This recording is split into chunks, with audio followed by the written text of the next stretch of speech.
Halo semuanya, selamat datang di channel ini. Pada hari bersejarah ini, Presiden terpilih Jenderal TNI Purnawirawan Prabowo Subianto baru saja melantik menteri-menterinya untuk masa jabatan tahun 2024-2029. Pelantikan ini menandai langkah awal dalam mengelola negara kita yang besar dan beragam. Tapi, pernahkah kalian berpikir, kenapa kita harus memiliki kementerian? Mengapa Presiden tidak mengelola semuanya sendirian? Mari kita bahas. Bayangkan, seorang ketua kelas harus mengurus semua hal di kelasnya, mulai dari absensi, jadwal pelajaran, hingga mengatur teman-temannya. Pastinya, tidak mungkin ketua kelas ini mengelola semuanya sendirian.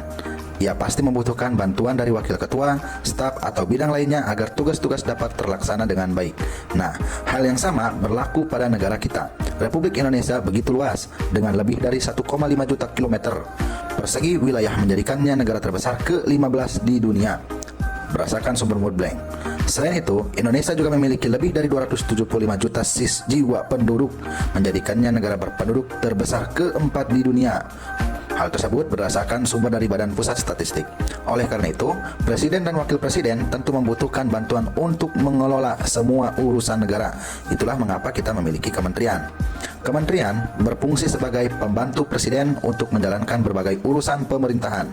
Berdasarkan pasal 17 Undang-Undang Dasar Negara Republik Indonesia tahun 1945 disebutkan bahwa Presiden dibantu oleh menteri-menteri yang bertanggung jawab atas bidang tertentu. Menteri-menteri ini menjalankan tugas untuk memastikan kebijakan pemerintah berjalan dengan baik. Tugas utama kementerian adalah menyusun kebijakan di bidang yang mereka tangani, menjalankan administrasi negara, dan memastikan pelayanan publik kepada masyarakat berjalan dengan efektif.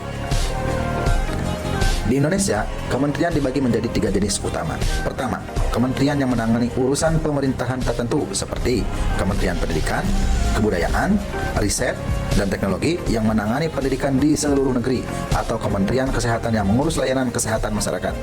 Kedua, Kementerian Koordinator seperti Kementerian Koordinator Bidang Politik, Hukum, dan Keamanan. Kementerian ini bertugas mengkoordinasikan beberapa kementerian terkait agar kebijakan dan program kerja berjalan selaras.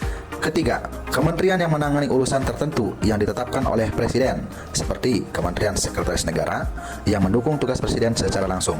Dengan adanya kementerian, tugas-tugas negara dapat dibagi dan dijalankan dengan lebih terorganisir. Setiap menteri dan kementerian memiliki tanggung jawab masing-masing, memastikan bahwa berbagai aspek kehidupan bernegara berjalan dengan lancar.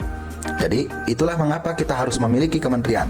Tanpa mereka, akan sangat sulit bagi seorang presiden untuk mengelola seluruh negara yang besar dan beragam ini.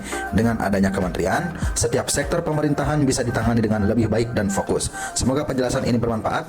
Jangan lupa untuk like, comment, dan subscribe. Untuk video menarik lainnya, sampai jumpa di video berikutnya.